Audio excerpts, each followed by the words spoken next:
Hello बच्चों, स्वागत है आप सभी का वे2 एकेडमी के यूट्यूब चैनल पर। आज हम मिले हैं कुछ ऐसे क्वेश्चंस के साथ जो कि पूरे के पूरे हमारा एनडीए सिलेबस को कवर करते होंगे। कुछ ऐसे क्वेश्चंस जो कि मल्टीपल कंसेप्ट्स के ऊपर बेस्ड होंगे। आप इनको खुद से भी ट्राई करना और देखना आप खुद के इंप्रूवमेंट को कि आप कितना अभी तक पढ़ पाए हो और जितने भी क्वेश्चंस हम कर रहे हैं ये आपसे सॉल्व हो पा रहे हैं या नहीं। ठीक है ना। सबसे पहले मैं स्टार्ट करते मैं बताता भी रहूंगा तुमको सॉल्यूशन किस तरीके से अप्रोच करना है और क्या क्या हमारा क्वेश्चन हो सकता है ना। पीवाईक्यू नहीं होंगे इसके अंदर। पीवाईक्यू तो आप खुद से भी बहुत सारे कर चुके हो पहले से भी। ठीक है, क्वेश्चन रीड करते हैं। ये क्वेश्चन हमारा जो है ये बेस्ड है तुम्हारा एक क्वाड्रेटिक इक्वेशन और ट्रिग्नोमेट्री के चैप्टर को मिला करके बनाया गया। अब इसमें क्या क्या कहा गया तुमसे कि साइन थीटा कॉस थीटा हमारे दो रूट हैं इस क्वाड्रेटिक इक्वेशन के। उसके बाद चार ऑप्शन है और वो पूछ रहा है इनमें से कौन सी बात हमारी करेक्ट होगी। अब सिंपल सा लॉजिक ये लगाते हैं, अगर क्वाड्रेटिक के ये हमारे पास में रूट होंगे तो दो बातें इसके अंदर हो सकती हैं। पहली बात क्या हो सकती है कि इसका सम ऑफ रूट और प्रोडक्ट ऑफ रूट, ये दोनों की दोनों बातें हम इस जगह पर इसका कैलकुलेट कर सकते हैं। तो सबसे पहली बात हम इस जगह पर फाइंड आउट करते हैं, इस क्वाड्रेटिक इक्वेशन से आपने दो चीजें निकाल लेनी है बच्चों। पहली चीज आपका सम ऑफ रूट और दूसरी चीज आपका प्रोडक्ट ऑफ रूट। तो यही दो बातें मैं इस जगह पर इसकी उठा करके लिखूंगा। तो देखोगे आप सम ऑफ रूट जो सबसे पहले इस बात का आ जाएगा वो कितना आ जाएगा, देखो आपका साइन थीटा प्लस का कॉस थीटा। ये बात किसके बराबर होगी बच्चों, तुम्हारा माइनस बी के बराबर होगी। पहली बात ये नजर आती है। और दूसरी बात आपका क्या नजर आएगी बच्चों, आपका product of root. Product of root क्या होता है आपका साइन थीटा इंटू में कॉस थीटा। इन दो बातों का अगर मैं अभी फिलहाल के लिए प्रोडक्ट कर लेता हूं तो इन दोनों का प्रोडक्ट हमारा किसके बराबर होगा, वो होगा तुम्हारा सी अपॉन ए। और ए हर बार हमारा कितना चल रहा है, वो 1 चल रहा है हमारा सिंपली। अब आपसे पूछा गया है कि इनमें से कौन सी बात हमारी करेक्ट होगी। खास बात यह है कि आप देख पा रहे होंगे कि यहां पर थीटा जो है वो बिल्कुल रिमूव हो चुका है ऑप्शन से। अब आप एक काम करो कि इस वाले पर्टिकुलर पोर्शन को पकड़ के अगर आप स्क्वायरिंग कर दो, इस वाले पोर्शन को पकड़ करके आपने क्या कर दिया बच्चों, इसको पकड़ करके आपने कर दिया स्क्वायरिंग। जैसे ही इस पोर्शन का आप करके उठा करके स्क्वायरिंग करोगे तो आपको क्या मालूम चलेगा, इस पूरे के ऊपर स्क्वायरिंग होगा। मैं डायरेक्ट लिखूंगा इस बात को, देखो इस पूरे के ऊपर स्क्वायर होगा तो sine square theta plus cos square theta ये बन चुका होगा तुम्हारे पास में 1। उसके बाद में जो चीज आपका फर्दर बचेगी वो होगी 1 + 2 साइन थीटा कॉस थीटा, ये आ चुका होगा। और ये चीज किसके बराबर आ जाएगी तुम्हारा, ये चीज बराबर आ जाएगी बी स्क्वायर के। रीजन क्या है उसके पीछे का, दोनों तरफ स्क्वायरिंग करा हमने। अगले केस में क्या समझ सकते हो, साइन थीटा कॉस थीटा का वैल्यू यहां पर सब्स्टिट्यूट किया जा सकता है। जैसे ही आप साइन थीटा कॉस थीटा इस पूरे पोर्शन का वैल्यू उठा करके जैसे ही तुम इधर पर इंसर्ट करते हो तो आपको क्या मालूम पड़ेगा कि ये पूरा इक्वेशन किस में कन्वर्ट हो चुका है, ये कन्वर्ट हो चुका है आपका 1 + 2c किसके बराबर, आपका ये बी स्क्वायर के बराबर। सिंपल लॉजिक रहा। अब आप यहां से देख करके बता सकते हो इस बात को कि बी स्क्वायर माइनस का 2c माइनस का 1 किसके बराबर होगा, 0। बी स्क्वायर माइनस का 2c माइनस का 1 किसके बराबर होगा, 0। तो करेक्ट ऑप्शन कौन सा होगा हमारा, डी। खास बात ये थी कि डायरेक्शन बेस्ड क्वेश्चन था हमारा, एक क्वेश्चन हम कर चुके हैं। इसके बाद इसके दूसरे क्वेश्चन पर चलते हैं। इसके बाद इसने कुछ और इंफॉर्मेशन हमारे सामने में रखी है। वो तुमसे कहना चाहता है मैक्सिमम वैल्यू ऑफ सी 1/√2 होगी। चलो देखते हैं ये भी। उसके बाद कह रहा है कि मिनिमम वैल्यू ऑफ बी तुम्हारा माइनस का √2 होगी। ये दो बातें इसने बोली है। अब इस चीज को कैसे कैलकुलेट किया जाए वो समझना, देखो गौर से। आपको अभी एक बात पता चल रही थी इस जगह पर बच्चों के सम ऑफ रूट आपका sine theta plus cos theta minus b के बराबर आया था। तो क्या मैं इस जगह पर लिख सकता हूं ये बात कि b इक्वल टू है आपका माइनस का साइन थीटा प्लस का कॉस थीटा। ये बात अपने को इतना इतना पता चल पाया। ठीक है, ये लॉजिक भी अपने को क्लियर हुआ है। उसके बाद आपने पीछे में देखा था कि c का वैल्यू कितना था हमारा, साइन थीटा कॉस थीटा। तो मैं यहां से c को लिख सकता हूं कितना बच्चों, साइन थीटा इंटू में कॉस थीटा। ये दो बातें मेरे पास में आ जाती हैं। ठीक है, उसने दो चीजों के बारे में पूछा, एक तो मैक्सिमम वैल्यू ऑफ सी पूछा है और दूसरा मिनिमम वैल्यू ऑफ बी पूछा है। पहले हम फर्स्ट स्टेटमेंट के लिए जाते हैं। आपको इस पर्टिकुलर पोर्शन का मैक्सिमा और मिनिमा निकालना है। अब इधर ध्यान से देखना, इस पर्टिकुलर चीज को हम सब जानते हैं कि आप इस वाले पोर्शन में अगर 2 से मल्टीप्लाई और 2 से डिवाइड कर दो तो ये पूरा पोर्शन हमारा ट्रिग्नोमेट्री से sin 2 थीटा कहलाएगा। तो मैं यहां से कह सकता हूं इस बात को कि c का वैल्यू और कुछ नहीं, c का वैल्यू कितना आ चुका है बच्चों हमारा, sin 2 थीटा अपॉन में 2 आ चुका। ये इतना इतना आ चुका। अब यहां पर आपके सामने में एक बात लिख रहा हूं, उस बात को देखना और समझना हम क्या लिख रहे हैं। देखो, अगर मैं तुमसे कहता हूं कि साइन 2 थीटा का मैक्सिमम वैल्यू क्या होगा तो आप कहोगे कि इसका मैक्सिमम वैल्यू 1 होगा। इसी प्रकार से मैं तुमसे कहता हूं साइन 2 थीटा का मिनिमम वैल्यू कितना होगा तो आप क्या कहोगे, -1 होगा। हमें जाना था सी पर, आपको हालांकि मैक्सिमम पूछा है, मैं दोनों बता रहा हूं इस जगह पर मैक्सिमम मिनिमम किस तरीके से आ जाएगा।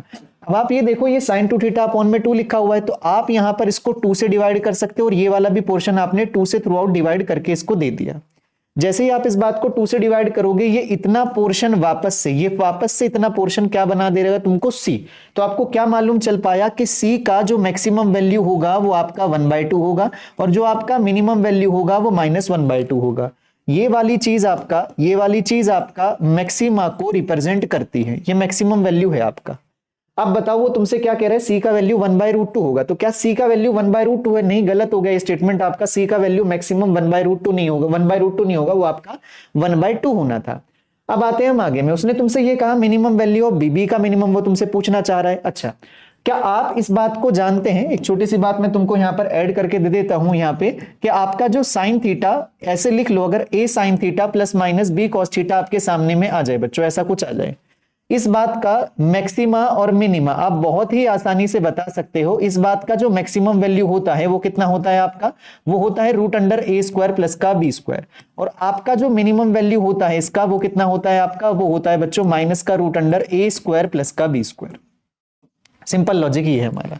इसी के साथ साथ अगर इसके साथ में कोई c कांस्टेंट जोड़ दे तो वो c कांस्टेंट आपका सिंपली इधर भी जुड़ जाएगा और वो आपका इधर भी जुड़ जाएगा। ठीक है बात यहां तक भी। अब हम वापस से आए, हमको नजर आया देखो ये साइन थीटा कॉस थीटा। अब बस मैं तुमसे ये पूछ रहा हूं कि इस अंदर वाले पोर्शन की मैं बात करूंगा। देखो इस अंदर वाले पोर्शन की, इस अंदर वाले पोर्शन का अगर तुमसे मैक्सिमा मिनिमा पूछा जाए तो आप क्या कहोगे कि इस बात का जो मैक्सिमा होगा, इस बात का जो मैक्सिमा होगा, हमने क्या कहा देखो इधर पर, रूट के अंदर a² प्लस b²। a और b का वैल्यू आप अगर देख पाओ ठीक से तो साइन थीटा का a कितना है 1 और कॉस थीटा का b कितना है 1। तो मैक्सिमम इसका आ जाएगा √2 और इस बात का कितना आ जाएगा? मिनिमम आपका वो आ जाएगा आपका माइनस का √2। ये तो बात रही किसकी? Sign theta plus cos theta की। पर अपने को जो वैल्यू चाहिए वो वैल्यू किसका चाहिए बच्चों? वो वैल्यू हमको चाहिए किसका? वो वैल्यू चाहिए हमको b का। अब एक बात बताना, इस जगह पर यहां पे आपके पास में जो ये b आपको नजर आ रहा है वो तो माइनस साइन के साथ है ना, और अगर माइनस साइन के साथ है जो पहले मैक्सिमा था अब वो क्या बन जाएगा? मिनिमा। बस माइनस साइन से मल्टीप्लाई हो जाना है। तो आप यहां पर सिंपली ये बात कह सकते हो कि जो b का मैक्सिमम वैल्यू होगा वो आपका √2 होगा, माइनस से माइनस मल्टीप्लाई होगा, मिनिमम मैक्सिमम में कन्वर्ट हो जाएगा, और जो आपका मिनिमम वैल्यू होगा वो आपका माइनस का √2 होगा। अब आते हैं स्टेटमेंट पर। उसने क्या कहा? Minimum value of b is -√2। तो बात बिल्कुल ठीक है, मिनिमम वैल्यू b का आपका -√2 ही है, मैक्सिमम वैल्यू इस बात का √2 होगा। तो इस वाले का जो स्टेटमेंट आपका बिल्कुल सही होना था वो कौन होगा? आपका ऑप्शन नंबर बी इसका हमारा करेक्ट आंसर हो जाएगा। ठीक है, अब बढ़ते हैं हम अगले सवाल की ओर। तो ये जो दो क्वेश्चन देखे आपने, ये केवल और केवल किसके ऊपर बेस्ड थे? क्वाड्रेटिक और ट्रिग्नोमेट्री का हमारा इस्तेमाल करके बनाए गए थे। ठीक है, अब आते हैं हम इस वाले क्वेश्चन पर। ये जो क्वेश्चन है तुम्हारा ये प्योरली क्वाड्रेटिक इक्वेशन के ऊपर बेस्ड है, और टॉपिक भी बता देता हूं, ये तुम्हारा नेचर ऑफ रूट्स के ऊपर पर्टिकुलर बेस्ड है हमारा क्वेश्चन। ये भी हमारे एक डायरेक्शन बेस्ड क्वेश्चन है। उसने तुमसे ये कहा कंसिडर द क्वाड्रेटिक इक्वेशन। ये क्वाड्रेटिक इक्वेशन है जहां पर एक्स हमारा कोई रियल नंबर रहा होगा। ठीक है, चलो ये बात आगे में उसने तुमसे ये कहा अगर k का वैल्यू इस पोर्शन में बिलोंग करता है तो रूट्स का नेचर कैसा होगा? रूट्स कैसे होंगे? इमेजिनरी होंगे, रियल होंगे? ये सब पूछ रहा है। एक छोटी सी बात समझने की है, नेचर ऑफ रूट को निकालने का तरीका होता है बच्चों डी बोले तो discriminant, that is b² - 4ac। यही सब कुछ डिसाइड करके देगा आपको कि रूट्स आपके कैसे आएंगे। आपने ऊपर से b² - 4ac को निकालने की जब कोशिश करी तो ये b² 4k² - 4ac 4 4 16 आ जाएगा।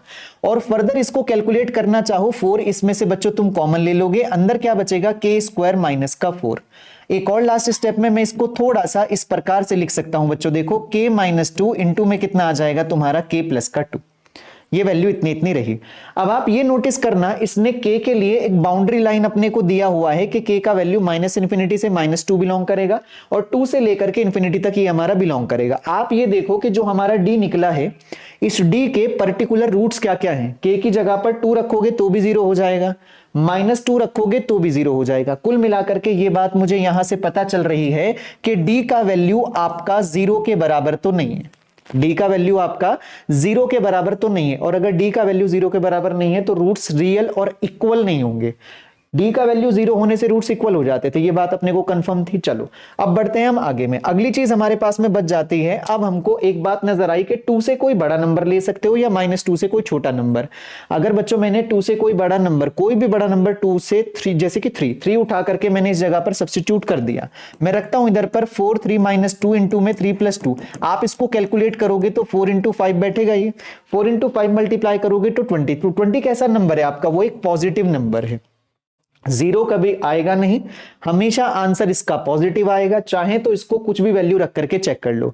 खास बात यह है कि बच्चों ये वाली चीज इसके लिए क्या है, एज अ इनइक्वालिटी ट्रीट किया जा रहा है। आप खुद देखो इस जगह पर कि एक ही वैल्यू के लिए अगर ये नंबर लाइन पर आप प्लॉट भी कर लो ना इस बात को, ये वाली चीज -2, ये वाली चीज आपका +2, इस वाले के लिए कह रहा हूं मैं। देखो ये वाली बात, अगर आप उस पोर्शन को भी छोड़ दो और मैं कहूं इसको चेक करो पॉजिटिव नेगेटिव किस हिस्से पर आता है, ये आपका, आपने दोनों के रूट को प्लॉट करा जैसे वीवी कर्व होता था, 2 से कोई बड़ा नंबर रख करके इधर पर साइन लोकेट करा तो ये प्लस पाओगे, इस वाले को माइनस पाओगे, इधर पर क्या पाओगे, इसको प्लस। अब आप ये देखो, अगर ये वाली चीज -2 से इधर भी पॉजिटिव है, 2 से इधर भी पॉजिटिव है, -2 और 2 को क्लोज ब्रैकेट में उसने इंक्लूड नहीं किया है, इसका मतलब जो डी होगा वो आपका ऑलवेज कैसा होगा, डी इस जगह से मिल पाया हमको ग्रेटर देन 0। और डी ग्रेटर देन 0 किसकी कंडीशन होती है, रूट्स आपके रियल तो होंगे, डी ग्रेटर देन 0 होने से रूट्स रियल तो होंगे, पर वो क्या होंगे, डिस्टिंक्ट होंगे, अलग अलग होंगे। अगर आपका डी का value greater than equal to 0 भी आ जाता तो रूट्स के लिए ये चीज हमारी केवल और केवल रियल पड़ी जाती। इसके अंदर दो बातें समा रखी हैं, कौन कौन सी, एक तो आपका डी ग्रेटर देन 0 और दूसरा डी इक्वल टू 0। तो इसका करेक्ट आंसर कौन सा हो जाना था, हमारा डी। अब बढ़ते हैं हम लोग आगे की तरफ। आगे में कहा गया for what value of k the above quadratic equation has roots has real roots. पहली बात इधर ध्यान देना, देखो इस पर क्या कहा गया, इसके जो रूट्स हैं वो कैसे हैं, देखो हैज रियल रूट्स, और दोनों के दोनों और बोथ ऑफ देम, दोनों के दोनों कैसे हैं बताओ, आपके पॉजिटिव हैं। ये बात आपको नजर आ रही होगी। अब सुनो, देखो इसको सॉल्व करने का तरीका होता क्या है, किस तरीके से हम जाएंगे, आपको कंडीशंस ध्यान होनी चाहिए। अगर रूट्स आपके रियल हैं तो पहली बात तो रूट्स अगर रियल हैं आपके तो आपका जो डी होगा वो ग्रेटर देन इक्वल टू 0 होगा। पहली शर्त आएगी अभी ये, इस अकेली शर्त पर सॉल्व नहीं करना शुरू कर दोगे क्वेश्चन। अब कैसे जाएंगे आगे, both of them are positive, दोनों के दोनों क्या होने चाहिए, वो दोनों के दोनों ही आपके पॉजिटिव होने चाहिए। अगर दोनों रूट किसी क्वाड्रेटिक के पॉजिटिव हैं तो उसके लिए क्या कंडीशन होती है मैं बता देता हूं तुमको। इस जगह पर देखो, अगर आपके पास कोई क्वाड्रेटिक इक्वेशन है ax² प्लस का bx प्लस का c बराबर 0, इसके दो रूट आ जाएं बच्चों, अल्फा आ जाए और बीटा आ जाए, और दोनों ही क्वाड्रेटिक रूट्स आपके क्या हैं, देखो बोथ आर पॉजिटिव, दोनों के दोनों ही पॉजिटिव आ जाएं, तो आप ये कहते हो कि इस जगह पर आपको ये ध्यान रखना है आपको कि a, b, c तीन वैल्यूज आपको नजर आ रही हैं इस जगह पर, जिसमें कि आपका a, c क्या होने चाहिए, आर ऑफ सेम साइन। ये दोनों के दोनों कैसे होने चाहिए आपके, ये दोनों के दोनों सेम साइन के होने चाहिए। और b क्या होना चाहिए, b is of opposite sign. b आपका कैसा हो सकता है, ये आपका अपोजिट साइन का हो सकता है। सिंपल लॉजिक रहा। इस चीज को समझने के लिए एक छोटा सा एग्जांपल लेते हैं। देखो इस जगह पर मान लो कोई दो रूट कंसीडर करो जो दोनों पॉजिटिव हो, अल्फा को 1 मान लो, बीटा को 2 मान लो, दोनों रूट कैसे हैं, पॉजिटिव, पॉजिटिव रूट आ रहे हैं आपके इस जगह पर। अब इधर देखना, अगर दोनों के दोनों रूट पॉजिटिव हैं तो आप यहां पर क्वाड्रेटिक इक्वेशन जनरेट करो, x² minus sum of root that is 3x plus का 2 बराबर में 0। आप यहां पर देखोगे कि इन दोनों का साइन क्या है, पॉजिटिव, तो इसको क्या पढ़ा जाता है, देखो आपका इसको पढ़ा जाता है सेम साइन। ऐसे करके डिफरेंट डिफरेंट कंडीशंस आप इधर पर बना सकते हो। आ जाते हैं वापस क्वेश्चन पर। इसके साथ ही साथ अब यहां पर देखो a का साइन कैसा है, यहां से पिक कर लो बच्चों। देखो a कैसा नंबर है आपका, देखो 1 है, और अगर a आपका 1 है इसका मतलब वो पॉजिटिव रहा। तो यहां से आपको ये बात पता चलेगी कि a और c दोनों के दोनों तो पॉजिटिव हो गए, a और c सेम साइन के होने चाहिए, ये भी 1 है ये भी 4, दोनों पॉजिटिव। तो आपका b जो होगा इस जगह पर वो कैसा होना चाहिए, वो नेगेटिव होना चाहिए, आपका अपोजिट साइन का होना चाहिए, बस ये इतना ध्यान रखो। अब इन दोनों बातों को एक साथ, दोनों शर्तों को पूरा करेंगे और इंटरसेक्शन जो आएगा उसके थ्रू हम चीजों को निकाल लेंगे। अब देखो d के वैल्यू को आप ग्रेटर देन इक्वल टू 0 लेकर के चलोगे, तो d का value greater than equal to 0 लेकर के चलना। इधर देखो d कितना था हमारा, 4 ऑफ, ये कितना था हमारा 4 ऑफ k माइनस 2 इंटू में k प्लस का 2 ग्रेटर देन इक्वल टू कितना आ जाएगा मेरा, ये 0। वेवी कर्व पर इसको प्लॉट करोगे तो आपका जो k का वैल्यू होगा वो कहां पर बिलोंग करेगा, -∞ से -2 क्लोज ब्रैकेट आएगा, फिर यूनियन आपका 2 से लेकर के इंफिनिटी। अभी मैंने पीछे ही तो सॉल्व करा इस बात को, ये वाला हिस्सा पॉजिटिव पॉजिटिव मिलेगा वेवी कर्व के अकॉर्डिंग। अब बढ़ते हैं थोड़ा सा आगे में, ये तो एक सिचुएशन आ गई। अब दूसरी सिचुएशन को जब तुम लेकर के आओगे, दूसरी सिचुएशन हमारे पास में क्या है, दूसरी सिचुएशन हमको कहती है कि b का वैल्यू लेस देन 0 होना चाहिए, दैट इज आपका 2k का वैल्यू लेस देन 0 होना चाहिए। हमको मालूम पड़ेगा कि k का वैल्यू लेस देन क्या होना चाहिए, 0। अब आपको इन दो पोर्शन को एक साथ प्लॉट करना है नंबर लाइन पर, और इनका जो कॉमन पोर्शन आएगा उसको चेकआउट करना है। तो यहां पर एक जल्दी से हम लोग नंबर लाइन ड्रॉ करते हैं। उस नंबर लाइन को प्लॉट करने के बाद आप पाओगे कि आपकी जो जो वैल्यूज हैं उनको यहां पर रख लो। पहली वैल्यू कौन है आपका, -2, उसके बाद में कौन है 0, देन आपका वैल्यू लास्ट कौन है आपका इस जगह पर, ये वाला वैल्यू है आपका 2। पहले इसको प्लॉट करो। ये क्या कहना चाह रहा है तुमसे, ये कह रहा है बच्चों तुमसे कि -2 से पीछे पीछे रहना है और -2 भी इंक्लूड है। ये कह रहा है तुमसे 2 से आगे आगे रहना है। ये दो पोर्शन आपको मिल गए। अगली चीज वो कह रहा है k का वैल्यू लेस देन 0 रहे, 0 से छोटा रहना चाहिए ये वाला वैल्यू, 0 से छोटा, और 0 इंक्लूड है नहीं यहां पर, तो 0 से छोटा ये वाला पोर्शन आ जाएगा। अब यहां पर बताओ दोनों चीजों का कॉमन पोर्शन कौन सा आ रहा है। दोनों चीजों का कॉमन पोर्शन यही तो है आपका, जो कि कहां से कहां जा रहा है। इस वाली वैल्यू को अगर आप लिखना चाहोगे तो कितना लिखोगे, देखो एक k बिलोंग्स टू -2 से पीछे पीछे, तो कितना लिखोगे -इंफिनिटी से -2 तक, और -2 किस में रहेगा आपका, -2 रहेगा आपका क्लोज ब्रैकेट में। डेट इज आंसर क्या हो जाएगा हमारा बी। तो सिंपली आपने देखा कि बस आपको ये छोटी सी दो कंडीशन पता होनी चाहिए, जिसमें कि आपको क्वाड्रेटिक, लीनियर इनइक्वालिटी, इन सब का हमने इस्तेमाल कर लिया। ठीक है, अब बढ़ते हैं हम लोग आगे में। अब है हमारा अगला सवाल, एक बार ठीक से इस क्वेश्चन को देख लो, रीड कर लो इसको, तब हम आगे बढ़ते हैं। देखो उसने तुमसे ये कहा कि एक मैट्रिसेस है, दो मैट्रिसेस हैं फिलहाल हमारे पास में। एक मैट्रिसेस ए है, एक्स बता दिया उसने, ग्रेटर देन 0 है आपका। एक मैट्रिसेस ए है, दूसरा मैट्रिसेस बी है आपके पास में। और उसने तब आगे में ये कहा तुमसे कि एक मैट्रिसेस सी है, सी एक मैट्रिसेस नया आ चुका है। उसने कहा तुमसे ए बी का होल इनवर्स, ए बी की पावर -2, ऐसा कुछ चलता जा रहा है इन्फिनिटी तक, वो चलता जा रहा है। आगे में पूछ रहा है तुमसे इनवर्स ऑफ सी हमको बताना है, इनवर्स ऑफ सी आपको निकालना है। अब देखो देखने से लगेगा कि सवाल बहुत ही ज्यादा खतरनाक हो गया है, होगा भी नहीं सॉल्व। अब देखो होगा क्या इसके अंदर, वो मैं समझाता हूं तुमको। सबसे पहले इन दोनों मैट्रिसेस को छोड़ दो, इनको देखो ही मत अभी आप केवल और केवल इतना देखना, भी देखना 2 सेकंड के अंदर आंसर इसका आ जाएगा तुम्हारे सामने में। आपके पास c इक्वल टू इतना इतना इतना हमारा ये चल रहा है। ये पूरा का पूरा जो सीरीज आपको नजर आ रहा है, इसको देखो, ए बी को फिलहाल के लिए एज आ एक नंबर मानो। ए बी को क्या मानो, एक नंबर मानो। हमें सी का इनवर्स निकालना है, यानी कि इस पूरी बात का इनवर्स चाहिए अपने को।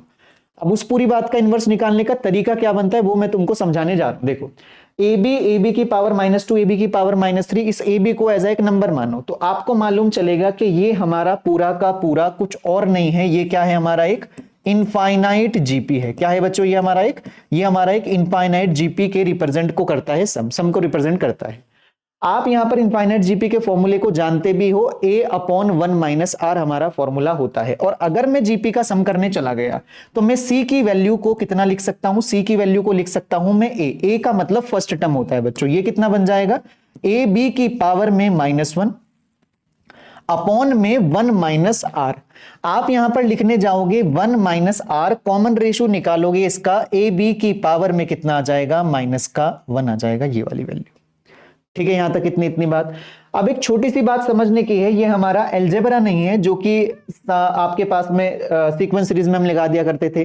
कहीं पर अगर आपका 1 इस्तेमाल होता है तो मैट्रिसेस में वो बात एज अ आई रिप्रेजेंट होती है, यानी कि आइडेंटिटी मैट्रिक्स। अब जब आप इस बात को सॉल्व करने जाओगे ना बच्चों, इसको लिखोगे 1/ab 1/ab, ऐसा ऐसा करके लिखोगे ना। मैं इस बात को डायरेक्ट लिख दे रहा हूं, देखो यहां से जब आप इस बात को डायरेक्ट लिखोगे तो c का वैल्यू और कुछ नहीं, कितना आएगा, देखो ये बन चुका होगा 1/ab माइनस का, यहां पर 1 बचेगा, और 1 का मतलब होता है बच्चों माइनस का i, इतना इतना आपका ये बचेगा।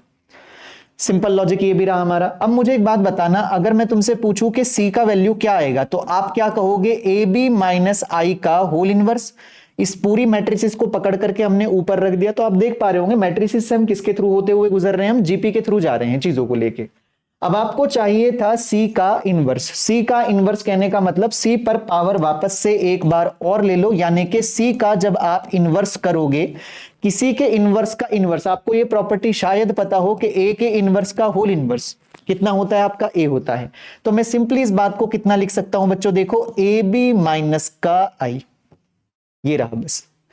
कुल मिलाकर के जो इतना पोर्शन आपका ये था, वो तुमसे एक जीपी सॉल्व कराना चाहता था, उसने आपसे जीपी सॉल्व करा ली, सी का इनवर्स आपको मिलने वाला है। सी आया था, सी का इनवर्स निकालने के लिए सामने वाले का होल इनवर्स हमने कर दिया, वो केवल और केवल ए बी माइनस आई बचा। अब तुमको क्या काम करना है कि ए और बी को दोनों को आपस में मल्टीप्लाई करके दे देना है, इसको जितना भी हमारा आंसर बचता है। आपको एक और बात ध्यान आएगी, देखो जब आप ए बी को मल्टीप्लाई करोगे तो ये भी एक डायगोनल मैट्रिक्स है, ये भी एक डायगोनल मैट्रिक्स है।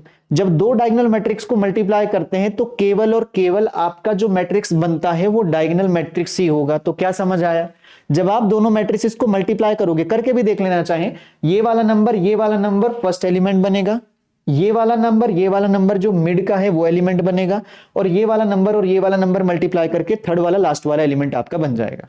तो मैं इसको मल्टीप्लाई करने जाता हूं। सबसे पहले मैंने इन दोनों मैट्रिसेस को जब मल्टीप्लाई करूंगा तो कितना बनेगा वो देखना, इधर पर आप लोग देखो। सबसे पहले मैंने लिखा इस जगह पर a इंटू बी। आपको एक बात और गौर से देखनी है इस जगह पर, देखो मैट्रिसेस का क्वेश्चन देखने में डरावना हो सकता है पर ओपन करोगे तो एकदम झट से सॉल्व हो जाएगा। अब देखो x को इधर मल्टीप्लाई करोगे आप, ये कितना बन चुका होगा एक्स स्क्वायर, और ये पूरा इसका एलसीएम कितना आ जाएगा आपका, अपॉन में x आ जाएगा। एक बात बताना, x square plus 1 upon x से 5x upon x square plus 1 multiply करोगे तो आपका x square plus 1 x square plus 1 को कट करेगा, x से x कट हो जाएगा, केवल और केवल कितना बचेगा आपका, ऊपर में बचेगा 5। ये वाला नंबर और ये वाला नंबर आपस में मल्टीप्लाई होंगे तो केवल और केवल कितना बचेगा इधर पर, ये 0 0 हो जाएगा, ये वाला 0 हो जाएगा, 3 ये 0। ठीक है ना। बस ये छोटी मोटी प्रॉपर्टीज आपको पता होनी चाहिए कि दो डायगोनल मैट्रिक्स को मल्टीप्लाई करके डाएंगे तो टाइम बच जाएगा अपना, सबको मल्टीप्लाई भी नहीं करना अपने को।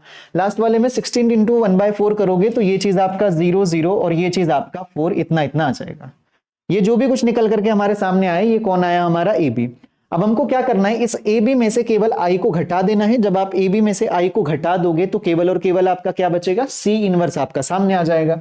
अब हम ये सब जानते हैं कि आई और कुछ नहीं होता, ए बी माइनस आई जो होता है वो कितना हो जाएगा, इसी के जस्ट बगल में एक आइडेंटिटी मैट्रिक्स आ जाएगी 1 0 0 1 0 0 0 1 वाली। तो आप कितना लिखोगे इस बात को, इसको लिख लोगे 4 0 0 0 2 0 और ये आपका 0 0 3। ये आ गया हमारा आंसर। यही कौन है हमारा, सी इनवर्स आ चुका है। आपको शायद ये ऑप्शन कहीं पर नजर आ जाए, ये कौन है हमारा, ऑप्शन बी हमको नजर आ गया। ठीक है ना। तो ये था हमारा एक मैट्रिसेस का सवाल। अब इसी डायरेक्शन पर एक और सवाल है हमारा, वो तुमसे पूछना चाहता है इस बार डिटर्मिनेंट ऑफ ये बात। अब इसको निकालना है। एक छोटी सी प्रॉपर्टी मैं तुमको समझा देता हूं, यहां पर आप हमेशा के लिए ध्यान रखोगे इस बात को, कभी भी किसी मैट्रिसेस के एडजॉइंट का डिटर्मिनेंट निकालना पड़ जाए तो वो डिटर्मिनेंट ऑफ ए की पावर n-1 होता है। सबसे बेसिक प्रॉपर्टी। एडजॉइंट ऑफ ए कुछ नहीं होता आपका, कोफैक्टर से बने हुए मैट्रिसेस का ट्रांसपोज होता है। ठीक है ना। अब इधर देखो एडजॉइंट ऑफ ए आ चुका आपका, उसका डिटर्मिनेंट किसके बराबर, डिटर्मिनेंट ऑफ ए की पावर n-1। n होता है आपका ऑर्डर ऑफ अ मैट्रिक्स। हमारे पास मैट्रिसेस है 3x3 का, तो हम n को इस्तेमाल करेंगे 3। ठीक है।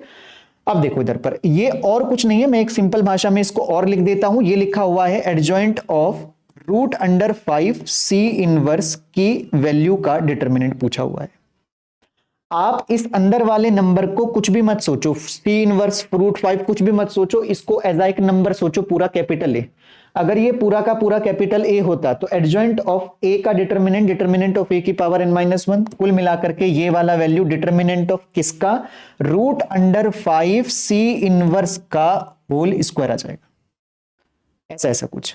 आप एक और बात ध्यान देना इधर पर, ये वाली वैल्यू को थोड़ा सा ऐसे एज्यूम करना कि इसके ऊपर अब जाकर के हमारा ये लगा हुआ है स्क्वायर, तो थोड़ा सा फर्दर एक और फायदा तुमको मिलेगा। क्या फायदा मिलेगा, कभी भी अगर आपके सामने में ऐसा आ जाए कि किसी नंबर के का डिटर्मिनेंट ले रखा हो मैट्रिसेस में, ऐसा कुछ, तो वो नंबर आपका डिटर्मिनेंट से बाहर तो आएगा, पर कितना टाइम्स आएगा वो आपका n टाइम्स, हर एक रो से आपका बाहर आता है वो। ये छोटी मोटी प्रॉपर्टीज आपको बस क्वेश्चंस को सॉल्व करने के लिए पता होनी चाहिए। अब हमारा ये √5 भी बाहर निकल करके आएगा, तो मैं कितना लिखूंगा, देखो इस बात को। अब जो बात मैं लिखने जा रहा हूं वो थोड़ा सा इंपॉर्टेंस रखती है इस जगह पर। देखो सबसे पहले √5 आपका बाहर आएगा, √5 की पावर आ जाएगा आपका कितना, 3। √5 की पावर आ चुका है आपका 3। अगली बात आपका, जब c का इनवर्स का डिटर्मिनेंट निकालोगे तो इसको लिखोगे आप c के डिटर्मिनेंट का इनवर्स। ये सारी प्रॉपर्टीज के ऊपर अब क्वेश्चन हमारा जा रहा है। इसकी होल पावर में अगर चेकआउट किया जाए तो पूरे के पूरे होल पावर में और कुछ नहीं आएगा, पूरे के पूरे होल पावर में कितना आएगा, 2 आएगा। सिंपल लॉजिक ये भी रहा हमारा। अब एक और बात बताना, √5 की पावर 3 है, यानी कि 5 की पावर 3/2, सिंपली 2 को अंदर लेकर के आ रहा हूं। आप इतनी कैलकुलेशन तो समझते होंगे। देखो अब ये कितना बन चुका होगा हमारा, ये बन चुका होगा हमारा √5 स्क्वायर को कट कर देगा तो 5 की पावर बचेगा मेरा 3, इनटू में बच जाएगा determinant of C. Determinant of C inverse ले लो अभी फिलहाल के लिए, इसको अलग मत लिखो, थोड़ा सा आपको कंफ्यूजन ना हो, मैं लिख देता हूं एक बार ठीक से करके इसको, ये उतना ही रहने देना अभी। ये वाला वैल्यू हमारा कितना था, ये वाला वैल्यू था बच्चों हमारे पास में सी इनवर्स का डिटर्मिनेंट, इतना ही रहने दो, कोई दिक्कत नहीं है इसमें। बगल वाले को क्या लिखोगे, सी इनवर्स के डिटर्मिनेंट का स्क्वायर। आप मुझे बताओ सी इनवर्स था क्या, सी इनवर्स ये था ना हमारा, ये हमारा सी इनवर्स है बच्चों। अगर इस मैट्रिक्स का, इसका नाम है बच्चों सी इनवर्स हमारा, इसका अगर मैं डिटर्मिनेंट निकालने चला जाऊंगा तो कितना मिलेगा, डायगोनल वाले मल्टीप्लाई कर दिया करो डायगोनल मैट्रिसेस का डिटरमिनेंट निकालने के लिए। 4 2 8, 8 3 कितना आ जाएगा मेरा 24, ये आ चुका मेरा 24। अब इस जगह पर एक बात मुझको मालूम चलेगी कि ये हो जाएगा मेरा इधर पर 5 का क्यूब और ये आ जाएगा 24 का स्क्वायर। ऑप्शन देखो थोड़ा सा अजीब कर रखा है, फैक्टोरियल नोटेशन का इस्तेमाल करके थोड़ा सा और कंफ्यूज करने का तरीका है उनका, और कुछ नहीं। तो क्या करोगे, 5 इंटू 24 इंटू 5 लिख लो इस बात को, पहली बात तो 24 को 2 बार तोड़ लो 24 इंटू 24 करके, और 5 को भी 2 बार तोड़ लेना, तो ये बन जाएगा मेरा 24 इंटू में 5, ये इतना आ जाएगा। आप सबको पता है 24 इंटू 5 करोगे तो 120 होता है, और 120 किसका वैल्यू होता है, 5 फैक्टोरियल का। तो यहां पर हल्का सा फैक्टोरियल नोटेशन को भी टच किया गया है क्वेश्चन में, और कुछ नहीं। अब ये कितना बन जाएगा हमारे पास में, 5 बगल में आ जाएगा 5 फैक्टोरियल, उसके फिर बगल में आ जाएगा 5 फैक्टोरियल। तो कुल मिलाकर के जो हमारा आंसर आ जाएगा वो कितना आ जाएगा, वो आंसर आ जाएगा हमारा ऑप्शन नंबर बी। ठीक है, अब बढ़ते हैं आगे में। अब इसके बाद जो हमारा अगला क्वेश्चन है ये है हमारा प्रोबेबिलिटी के ऊपर बेस्ड क्वेश्चन। प्रोबेबिलिटी के ऊपर बेस्ड क्वेश्चन तुमसे क्या कहना चाह रहा है, if and B are two event such that P A P B दे रखा है, आपसे ये कुछ वैल्यूज पूछ रहा है इस जगह पर, मैक्सिमा और मिनिमा इसका हमको निकालने को बोला गया है। ठीक है ना, एक वैल्यू आपको इस जगह पर दी गई है और इसका एक में इंटरसेक्शन पूछा गया है, और एक में इस जगह पर जो है बच्चों तुम्हारे पास में, मैं एक बार चेकआउट कर लेता हूं, एक बार इसका जो है बच्चों मिनिमा होना चाहिए यहाँ पर। ठीक है ना, एक बार चेक कर लेते हैं। यूनियन और इंटरसेक्शन दो चीजें एक साथ आ गई हैं क्योंकि यहां पर, ठीक है, देखो ये वाला जो है, ये सेकंड वाला जो ऑप्शन है बच्चों, इसको थोड़ा सा आप करेक्ट कर लोगे, ये आपका इंटरसेक्शन नहीं होगा, ये आपका क्या होना चाहिए, ये आपका यूनियन होना चाहिए। ठीक है, इधर पर कौन आ जाएगा आपका, ये आ जाएगा आपका यूनियन, ये दरअसल आपका यूनियन था यहां पर। ठीक है ना, ये वाला कुछ। ठीक है, अब इस क्वेश्चन को हम सॉल्व कर सकते हैं बड़ी ही बेहद आसानी से। तो इस क्वेश्चन को सॉल्व करने का तरीका क्या बनेगा वो समझना। देखो थोड़ा सा आपके पास इसका और इसका मैक्सिमा मिनिमा चाहिए, हमको एक सिंपल सा फॉर्मूला पता होना चाहिए इस क्वेश्चन को सॉल्व करने के लिए कि पी ए यूनियन बी का जो वैल्यू होता है वो कितना होता है, वो होता है आपका पी ए प्लस का पी बी माइनस का कितना, पी ए इंटरसेक्शन बी होता है आपका इसका वैल्यू। ये चीज इतना इतना। अब शुरुआत कहां से देनी होती है वो समझना, देखो ध्यान से। जब आपके पास ये वाला वैल्यू मैक्सिमम होगा, ये वाला वैल्यू आपका मैक्सिमम होगा, तो P इंटरसेक्शन भी आपका मिनिमम होगा। मुझे ऐसा क्यों पता चला, A यूनियन B किसी भी इवेंट का मैक्स टू मैक्स कितना हो सकता है, वो आपका 1 हो सकता है, 1 से ज्यादा तो प्रोबेबिलिटी नहीं हो सकता ना इस बात का। तो आप क्या काम करोगे कि इस बात की मिनिमम वैल्यू को निकालने के लिए इसके मैक्सिमा से स्टार्ट देते हो, हमेशा यहीं से शुरुआत देना। ए यूनियन बी का मैक्सिमम 1 है, बिल्कुल सही है, ये तो सही है। इसके मैक्सिमा पे ये वाला वैल्यू 3/10 आना चाहिए, कितना आना चाहिए 3/10, उसी को चेकआउट करते हैं। देखो इसको मैंने इस जगह पर सब्स्टिट्यूट रहने दिया 1, उसके बाद पी ए का वैल्यू कितना था बच्चों हमारा 3/4, और पी बी का भी वैल्यू हमारा कितना था इस जगह पर, ये वाला वैल्यू भी हमारा 3/4, और माइनस का कितना आ जाएगा हमारा पी ऑफ ए इंटरसेक्शन भी हमारा ये आ जाएगा। इतनी इतनी बात हमारी ये रही। जब हम इस बात को फर्दर कैलकुलेट करने के लिए जाएंगे तो ये वाला वैल्यू आपका इधर आ जाएगा, that is P of A intersection B बन जाएगा। ये वाला वैल्यू हो जाएगा आपका 6/4, 6/4 को आप लिख सकते हो इस जगह पर 3/2, ये आपका 3/2 आएगा, और ये वाली वैल्यू उस तरफ चली जाएगी तो ये माइनस का 1 आ जाएगा। ठीक है, इतना इतना बात। अब एक बात बताना, जब इसको सॉल्व कर लोगे तो आपका 3/2 में से 1/2 चला जाएगा, तो ये वाला वैल्यू आपको कितना मिलेगा, ये वाला वैल्यू आपको 1/2 मिलेगा। कितना मिलेगा ये चीज आपको, ये चीज आपको 1/2 मिलेगा। ठीक है ना, एक और बार इसको देख लेते हैं, एक करेक्शन मुझे लग रहा है शायद से, हाँ बच्चों एक चीज और है, इसका हल्का सा एक करेक्शन ये भी करना है। ठीक है, हो गया थोड़ा सा मिस्टेक, इसमें 2 जगह सेम डाटा आ गया, ये वाला ना, इसको भी करेक्ट कर लेंगे और एक ये वाला भी करेक्ट कर लेना आप। ठीक है, देखो क्वेश्चन क्या कह रहा है, अब सुनना देखो ध्यान से। आपको ये वाला करेक्टेड डेटा मैं लिख दे रहा हूं बच्चों तुम्हारे सामने में। ये वाला जो पी ए था बच्चों तुम्हारे पास में कितना, देखो 3/5, और जो पी बी था वो कितना था तुम्हारा, वो था आपका 7/10।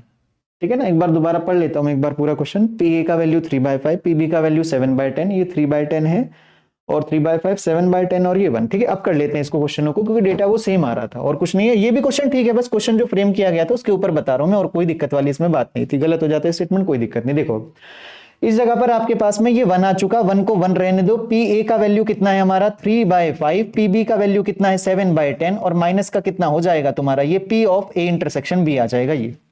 अब जब मैं यहां से P of A intersection B का वैल्यू निकालने के लिए जाऊंगा तो ये कितना बनेगा, इन दोनों का एलसीएम बच्चों तुम्हारा 10 आ जाएगा, ये 6 + 7 ये 13 आ जाएगा, और ये -1 इस तरफ आ जाएगा। अब जब मैं इन दोनों बातों को सॉल्व करूंगा तो मुझको मालूम चल पा रहा है कि अब हमारा जो P of A intersection B आएगा ये आपका मिनिमम वैल्यू आएगा, और ये कितना आएगा, ये आपका और कोई नहीं 3/10 आएगा। कुल मिलाकर के ये 1 भी ठीक है, ये 3/10 भी ठीक है। इसके मैक्सिमा पे इसका मिनिमा आएगा। अब इधर ध्यान से बात को समझना। अब आपको डिसाइड करना है क्या, अब आपको डिसाइड करना है दूसरी चीज का मैक्सिमा और मिनिमा। वो दूसरी चीज कौन है वो समझना। आप बस मुझे यहां पर एक चीज सोच करके बताना, जो PA और PB है उन दोनों में से कौन सी प्रोबेबिलिटी बड़ी है। आप देख पाओगे कंपैरिजन करने के लिए, इस 3/5 को 2 से ऊपर नीचे मल्टीप्लाई कर दो, ये 6/10 बनेगी, वो 7/10 है। तो आपको क्या मालूम चलेगा, PA का प्रोबेबिलिटी PB से छोटा है। PA का प्रोबेबिलिटी PB से छोटा है। तो हम क्या कहते हैं, हम मैक्सिमा मिनिमा निकाल रहे हैं फिलहाल के लिए ना, तो उस केस में हम बोलते हैं जिसका प्रोबेबिलिटी छोटा होता है वो इवेंट आपका सबसेट होता है। इस जगह पर A is a subset of क्या कहोगे आप अपना B। अगर A is a subset of B है तो इमेजिन करो इसका डायग्राम कैसा रहा होगा। A is a subset of B के केस में डायग्राम दोनों बातों का कैसा कैसा रहा होगा। बाहर वाला जो हिस्सा है, जो बाहर वाला सेट है वो बड़ा होगा, दैट इज B होगा, और अंदर वाला जो सेट होगा वो आपका A होगा। इस केस में देखो, अगर मैं तुमको हल्का सा ये रिप्रेजेंट करूं ना, इस सर्कल को बाहर ले जाने के लिए लग जाऊं मैं, यहां पर देखोगे A इंटरसेक्शन भी बिल्कुल 0 है, 5 है। A यूनियन भी बहुत बड़ा आएगा, 1 के बराबर मैक्सिमम आ सकता है।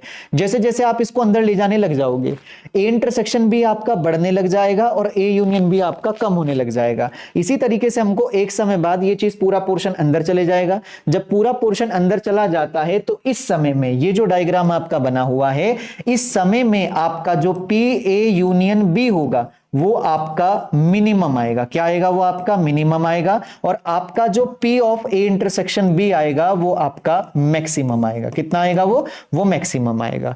अब इस डायग्राम को देख करके बता सकते हो, यूनियन लोगे तो पूरे में शेड करना पड़ेगा, और अगर पूरे में शेड करना पड़ेगा तो ये और कुछ नहीं, इसका मैक्सिमम वैल्यू होगा मेरा PB, और इसका जो मिनिमम वैल्यू होगा इस बात का मिनिमम वैल्यू होगा PA, और मैक्सिमम वैल्यू अगर निकालोगे, क्योंकि PA यूनियन B निकाला था, ये आ जाएगा आपका PB, और P इंटरसेक्शन B निकालोगे तो ये आ जाएगा तुम्हारे पास में कितना, PA। अब इधर देखो ध्यान से, P इंटरसेक्शन B का मैक्सिमम, PA इंटरसेक्शन B का मैक्सिमम ये वाला, ये और कुछ नहीं है। देखो 3/5 दैट इज कौन है, ये आपका PA है, और PA यूनियन B का मिनिमम 7/10 जो कि और कोई नहीं है। 7/10 है कौन हमारे पास में, देखो इधर पर 7/10 है हमारे पास में PB, ये आ जाएगा हमारा PB। तो सिंपली इस तरीके से तुमने इस क्वेश्चन को ट्राई किया, जो कि ऑप्शन कौन होगा हमारा, इसका आंसर आ जाएगा हमारे पास में C। बढ़ते हैं अगले क्वेश्चन की तरफ। ये क्वेश्चन है हमारा प्रोबेबिलिटी से रिलेटेड, और प्रोबेबिलिटी के किस हिस्से से है ये हमारा, ये है ज्योमेट्रिकल प्रोबेबिलिटी से रिलेटेड हमारा। आपको ये कहा गया है दो नंबर है x और y, दोनों को 0,4 से चुना गया, x को भी और y को भी। आगे तुमको कह रहा है इस बात की प्रोबेबिलिटी क्या होगी कि x और y इस इनइक्वालिटी को सेटिस्फाई करें। अब आप सोचोगे कभी x की जगह 1 रखो, 2 रखो, y की जगह 1 2 3 4 रखे, पर x और y रियल नंबर है बच्चों, वो 0 से 4 तक कुछ भी हो सकता है। मैंने कहा ना इसका नाम हमारा क्या है, ज्योमेट्रिकल प्रोबेबिलिटी। और जो ज्योमेट्रिकल प्रोबेबिलिटी का सवाल होता है वो इस तरीके से सॉल्व नहीं होता बच्चों, उसके लिए आपको प्रॉपर डायग्राम बनाना पड़ेगा। x की वैल्यू कहां से कहां तक बिलोंग कर रही है, 0 से लेकर के आपका वो 4 तक आपका बिलोंग कर रही है। इसी प्रकार से y का वैल्यू भी कहां से कहां तक बिलोंग कर रहा है तुम्हारा, वो 0 से लेकर 4 तक बिलोंग कर रहा है। अगर मैं अभी फिलहाल के लिए तुमको कहूं y² बराबर x कौन होता है, आपका एक पैराबोला होता है। क्या होता है, पैराबोला। अगर वो आपका एक पैराबोला है तो उसका शेप कैसा होगा, उसका शेप होगा बच्चों तुम्हारा कुछ कुछ ऐसे शेप का। ये वाला रहा हमारा पैराबोला, ये आगे तक हमारा चलता रहेगा और आगे तक जाता रहेगा, ये पैराबोला इस तरीके से आगे तक बढ़ता रहेगा। अब आपको क्या करना है, आप कहोगे नीचे क्यों नहीं बनाया, नीचे इस वजह से नहीं बनाया बच्चों, हमने y की वैल्यू 0 से 4 तक है, 0 से 4 तक लेना है उसको, तो नीचे नहीं जाना, आपको ऊपर ऊपर रहना है।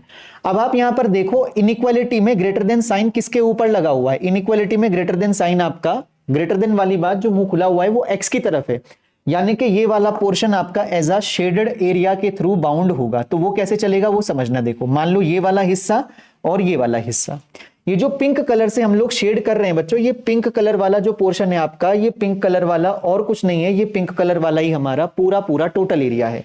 ये वाली जो चीज मैं दिखा रहा हूं तुमको, ये पूरा का पूरा क्या है बच्चों हमारा, ये हमारा टोटल एरिया है। ये तो आ गया टोटल एरिया, और अगर ये टोटल एरिया आ गया तो ये वाला पोर्शन जिसकी मैं बात कर रहा हूं, देखो ये वाला इतना पोर्शन हमारा और कुछ नहीं है, ये इतना पोर्शन हमारा क्या है, इसको बोला जाएगा आपका फेवरेबल एरिया। ये क्या होगा हमारा फेवरेबल एरिया। हमको इसी बात की प्रोबेबिलिटी निकालनी है और कुछ नहीं। कुल मिलाकर के इसका एरिया चाहिए, टोटल एरिया आपके पास में ऊपर का एक पूरा पूरा स्क्वायर बनता हुआ नजर आ रहा है। स्क्वायर क्यों कहा मैंने इसको, देखो ये 4/4 इसका डायमेंशन रखा हुआ था। अब जब मैं इस बात की प्रोबेबिलिटी निकालने जाऊंगा तो बहुत आसान है, देखो अब प्रोबेबिलिटी निकालने का तरीका कितना बनेगा। देखो फेवरेट एरिया एक तरीके के कर्व के अंदर में एरिया है, इस कर्व का एरिया निकालने का तरीका सोचो, वाई स्क्वायर बराबर में एक्स लिखोगे तो वाई का वैल्यू रूट एक्स आएगा। आप कहोगे प्लस माइनस एक्स क्यों नहीं, ऊपर वाला पोर्शन है केवल इसलिए वाई बराबर रूट एक्स, नीचे वाला भी शेड होता तो वाई बराबर माइनस रूट एक्स लिखते। तो वाई का वैल्यू कितना आ चुका हमारा, वाई बराबर में कितना आ चुका हमारा रूट एक्स। आपका ये वाली जो चीज है इसको आप लिखोगे इंटीग्रेशन 0 से लेकर के 4। यहां प्रोबेबिलिटी के साथ हमने डेफिनेट इंटीग्रेशन को मर्ज किया है, तो आप कितना लिखोगे, देखो इसको वाई स्क्वायर बराबर में एक्स, तो वाई का वैल्यू कितना आ जाएगा, वाई का वैल्यू आ जाएगा तुम्हारा रूट एक्स। ये बन चुकेगा हमारे पास में रूट अंडर एक्स अपॉन में टोटल एरिया आएगा, और टोटल एरिया कितना होगा 4/4 का एक स्क्वायर है जो कि बन चुका होगा मेरा 16। अब बस सिंपली इस बात को इंटीग्रेट कर दोगे तो x का वैल्यू कितना आ जाएगा तुम्हारा 3/2 अपॉन में 3/2 ये वाला, और बाहर कितना चल रहा है तुम्हारा 16। इधर पर इसकी लिमिट को इंसर्ट करा दोगे 0 से लेकर के 4 तक, तो ये कितना बन चुका होगा हमारा, ये आ जाएगा 16 इंटू आपके पास में ये हो जाएगा 2 अपॉन में 3, और इंटू में कितना आ जाएगा आपके पास में ये वाला वैल्यू 4 की पावर में आपका कितना आ जाएगा 3/2। जैसे ही आप इसको 4 की पावर इस जगह पर 3/2 करोगे तो ये वाला वैल्यू आपका कितना नजर आएगा इस जगह पर, 1 मिनट 16 को हमने गलत ऊपर रख लिया है, इसको दोबारा एक बार कैलकुलेट कर लेते बच्चों। ये चीज बन जाएगा हमारा कितना, देखो 1/16 तो पहले से आपका बाहर चल रहा था, उसकी दिक्कत नहीं है, 1/16 आपका बाहर चल रहा था, ये बन जाएगा मेरा x की पावर में 3/2 अपॉन में नीचे कितना आ जाएगा 3/2, और वैल्यू कहां से कहां तक रहेगी हमारी 0 से लेकर के कहां तक बच्चों 4 तक। अब जब मैं इसको सॉल्व करूंगा तो ये वाला वैल्यू आपका बन जाएगा 2 अपॉन में 3 इंटू में 16 और इंटू में 4 रख लो। अब 4 की पावर 3/2 करोगे ना आप इस जगह पर तो कितना बन जाएगा 2 की पावर 3, और 2 की पावर 3 कितना हो जाएगा हमारा 8। 8 2 जा 16 कैंसिल होगा तो फाइनल आंसर हमारा कितना आ जाएगा 1/3। तो ये रहा हमारा डेफिनेट इंटीग्रेशन के ऊपर एक सवाल जो कि प्रोबेबिलिटी के साथ मर्ज करके बनाया गया। तो कुछ भी नहीं है सवाल में वैसे खास, बस तुमको हल्का फुल्का नॉलेज होना चाहिए कर्व का, उसके अलावा शेडेड एरिया पता होना चाहिए और प्रोबेबिलिटी किस तरीके से निकल रही है वो पता होना चाहिए। अब चलते हैं अगले क्वेश्चन पर। हमला ये कह रहा है तुमसे कि if ABC are in HP, ABC 3 number है हमारे जो कि किस में रखे हुए हैं, हमारा एचपी में रखे हुए हैं। उसके बाद उसने ये कहा कि ये लाइन हमारा पर्टिकुलरली किस पॉइंट से पास करके जाएगी ये बताना है। अब देखो अगर कोई 3 नंबर हमारे पास में एचपी में आ भी जाते हैं तो उसके लिए कंडीशन क्या होती है हम सब जानते हैं। अगर एबीसी आपका एचपी में है तो आप यहां से एक छोटी सी बात ये कह सकते हो कि 1/a 1/b 1/c किस में होंगे आपके, ये तीनों के तीनों आपके एपी में होंगे। किस में आ जाएंगे तीनों के तीनों, ये तीनों के तीनों आपके एपी में आ जाएंगे। और अगर 3 चीजें हमारी एपी में रखी हुई हैं तो मैं क्या कह सकता हूं इस बात को, देखो 2/b किसके बराबर 1/a प्लस का 1/c। ये वाला क्वेश्चन हमारा 2D कोऑर्डिनेट सिस्टम और एपीजीपी के ऊपर मिला करके बनाया गया है। अब इसको देखोगे आप इसको लिख सकते हो कितना, देखो 1/a माइनस का 2/b प्लस का 1/c, इतना इतना ये आ जाएगा और बराबर किसके रहेगा ये चीज आपका 0 के। अब मैं तुमसे कहता हूं कि ऊपर वाली इक्वेशन को इसके साथ में उठा करके एक बार जरा कंपेयर कर दो। जब आप ऊपर वाली इक्वेशन को इसके साथ कंपेयर करोगे तो x/a प्लस का y/b प्लस का 1/c किसके बराबर है 1। तो आपको ये मालूम पड़ेगा इस जगह से कि जो आपका x है वो और कुछ नहीं है, x का वैल्यू 1 है, और साथ ही साथ जो आपका y है उसका वैल्यू और कुछ नहीं वो -2 है। तो पासिंग पॉइंट कितना मिल गया, पासिंग पॉइंट मिल गया आपको 1, -2। डेट इज ऑप्शन नंबर कौन हो जाएगा हमारा इसका सी। आप चाहो तो नंबर मान करके या और किसी मेथड से भी आप इसमें जा सकते हो, ठीक है ना। अब चलते हैं अपने अगले सवाल पर। कंसिडर द 2 सर्कल, 2 सर्कल दे रखे हैं और उसने कहा ये भी हमारा 2D के अंडर में आता है। ये है आपका 2 सर्कल टच ईच अदर, दोनों के दोनों सर्कल एक दूसरे को टच कर गए। ये दोनों के दोनों सर्कल टच कर गए एक दूसरे को इस तरीके से, एक सर्कल ये हो गया और एक सर्कल आपका कुछ इस तरीके का ये प्रकार का हो गया। अब मान लेते हैं कि ये वाला सर्कल अगर कुछ नहीं कहा है तो भी फिलहाल के लिए मैं मान करके चल रहा हूं कि ये आपका दोनों के दोनों एक दूसरे को एक्सटर्नली टच कर रहे होंगे। आपका ये वाला पोर्शन इसको मीट करा दिया जाएगा, ये वाला पोर्शन इतना मीट हो जाएगा, ये वाला सेंटर आपका C1 हो जाएगा, ये वाला C2 हो जाएगा।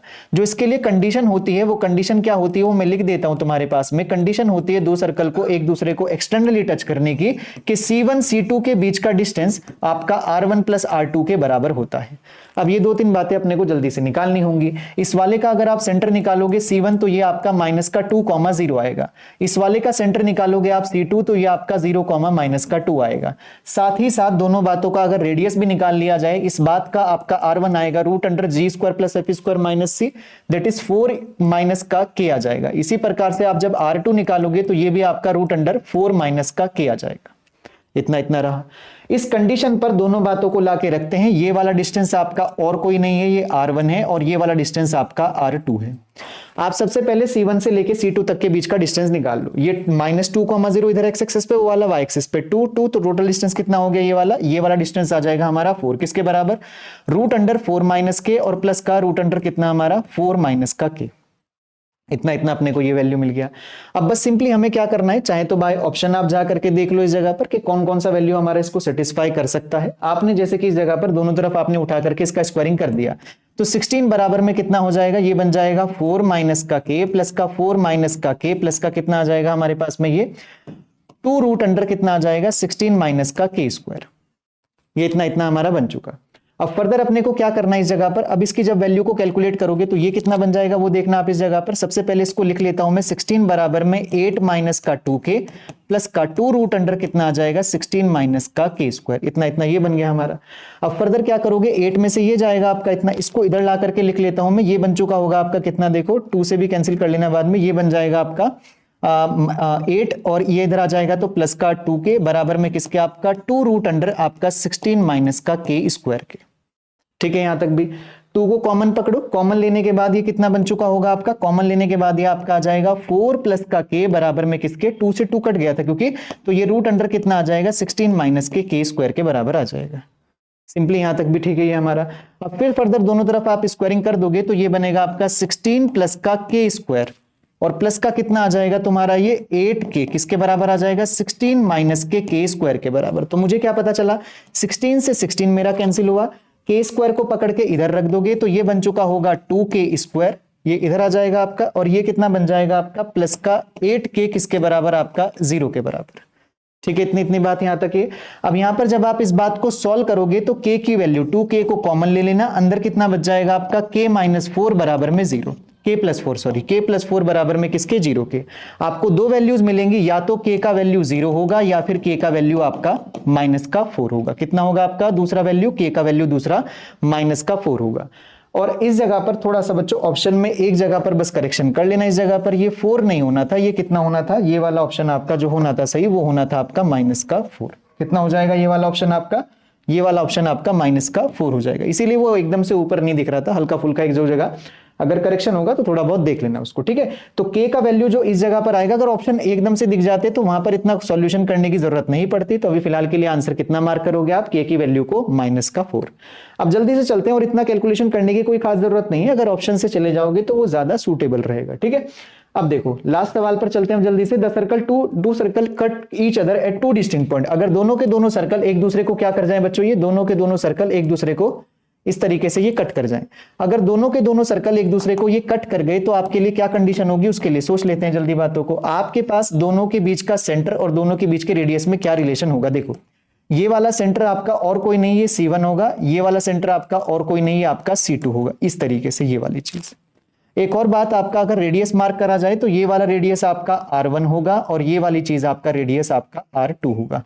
मैं कंडीशन बता देता हूं जल्दी से कि दोनों के बीच का कंडीशन होता क्या है। अगर दो सर्कल आपके इंटरसेक्ट कर रहे हैं एक दूसरे को, तो आपके पास में जो C1 C2 के बीच का डिस्टेंस होगा, C1 C2 के बीच का जो डिस्टेंस होगा वो R1 प्लस R2 से तो क्या होगा? छोटा होगा। और C1 C2 के बीच के डिस्टेंस को R1 माइनस R2 में से अगर आप सब्ट्रैक्ट कर देते हो तो ये वाली चीज आपकी छोटी होगी, C1 C2 के बीच का डिस्टेंस आपका बड़ा होगा। अभी हमने जस्ट थोड़ी देर पहले ही कैलकुलेट करा था, C1 C2 के बीच का डिस्टेंस 4 था। R1 का वैल्यू आप पीछे से लिख लो देख करके, √4 माइनस के, ये चीज आपका √4 माइनस के और प्लस का √4 माइनस के, तो ये आ जाएगा। और ये less than R1 minus R2, दोनों का रेडियस आपका एक तरीके से बराबर है। और अगर ये बराबर है तो इसको 0 कर दो फिलहाल के लिए। अब आप ये देखो, ये दोनों इनइक्वालिटी तो सेफ है, इनमें तो कोई दिक्कत ही नहीं है हमको। आप केवल और केवल किसको सॉल्व करोगे, केवल और केवल इन दो बातों को पकड़ के सॉल्व कर लोगे। किस तरीके से, बिल्कुल उसी मेथड से जैसे हमने पीछे अभी सॉल्व करा था। दोनों को पकड़ करके इस जगह पर स्क्वायरिंग कर दोगे, तो स्क्वायरिंग करने के बाद हो सकता है कि रूट आपका गायब हो जाए, तो वो हमें आसानी पड़ जाएगी। तो देखो पहले इस वाले पोर्शन को लिख लेते हैं हम, ये आ जाएगा 16 लेस देन, ये वाली चीज बन चुकी होगी 4 माइनस के प्लस का 4 माइनस के प्लस का 2 रूट अंडर कितना आ जाएगा 16 माइनस का के स्क्वायर। बिल्कुल फर्दर उसी मेथड पर जा रहे हैं जहां पर हमने पीछे में अभी सॉल्व करा था इस बात को। फिर फर्दर उतना उतना ही लिख लेते हैं इस बात को। ये चीज बन जाएगा 8, ये चीज इधर आ जाएगा 8 और ये आ जाएगा प्लस का 2 के लेस देन कितना आ जाएगा तुम्हारा 2 रूट अंडर कितना 16 माइनस का के स्क्वायर, ये आ जाएगा। 2 से जो भी कॉमन जा रहा है कट कर दो पहले ही, तो ये कितना बन जाएगा 4 प्लस का k less than root under 16 minus का के स्क्वायर, दोनों तरफ स्क्वायरिंग। फिर फर्दर कर दो तो ये 16 प्लस का के स्क्वायर आएगा ये वाला, और प्लस का कितना आ जाएगा 2 4 जा 8 के आपका ये आ जाएगा। अब ये कितना हो जाएगा, लेस देन आ जाएगा 16 माइनस के स्क्वायर के बराबर। 16 से 16 कैंसिल होगा, ये चीज आपका बन चुका होगा कितना, देखो इधर फेंक देंगे इस बात को, तो ये आ जाएगा तुम्हारा 2 के स्क्वायर प्लस का 8 के लेस देन 0। इन दोनों में से कुछ कॉमन जाएगा, जो भी कुछ कॉमन जाएगा वो कितना है आपका, वो आपका 2 के कॉमन चला जाएगा। जैसे ही 2 के कॉमन जाएगा अंदर बचेगा k प्लस 4 लेस देन किसके आपका 0 के। इतना इतना हमारा ये आ जाएगा। जैसे ही तुम्हारे पास इतनी वैल्यू आएगी तो k की वैल्यू वापस से कहां बिलोंग करेगी तुम्हारा, वो वापस से 0 से लेकर के -4 तक बिलोंग करेगी।